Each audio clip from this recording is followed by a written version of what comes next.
What I wanted to speak to you about in this video is just when people get frustrated when they're lifting. So often when people are quite new to doing resistance training and compound lifting, like the type of training we do at RM Fitness, often the newer people can get frustrated with some of the more complex lifts. So something like tonight we've been coaching and we've done something called a bent over row, which is essentially like a hip hinge, but you need to get your shoulders in the right place, and you know that your back angle needs to be in the right place as well. And sometimes some of the newer people, you can see the frustration in their face when they've not got the technique right, and we make sure that they're not using any weight so they can just master that technique before they start loading up the bar, because technique underpins everything.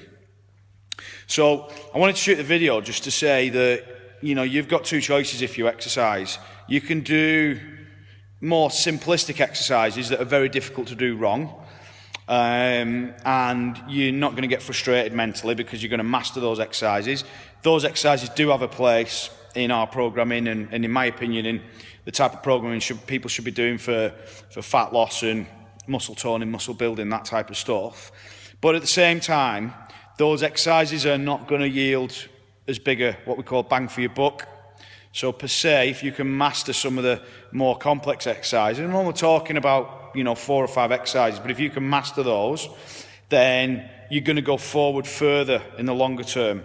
So the secret is, probably 2 secrets really, not secrets, but 2 tips from me, if you like. Number 1, make sure you're mixing things up. So if you're too technical and you're spending an hour trying to perfect technique on something and you're not getting through very much work, then you're not going to see a very big benefit in the short term until you've mastered the technique and you can start adding weight to the bar. Tip number 2 is use that frustration to drive you forward. Frustration is a bit like fear, in that frustration and fear are guidelines that you're going outside of your comfort zone. You're stretching beyond what you're comfortable with.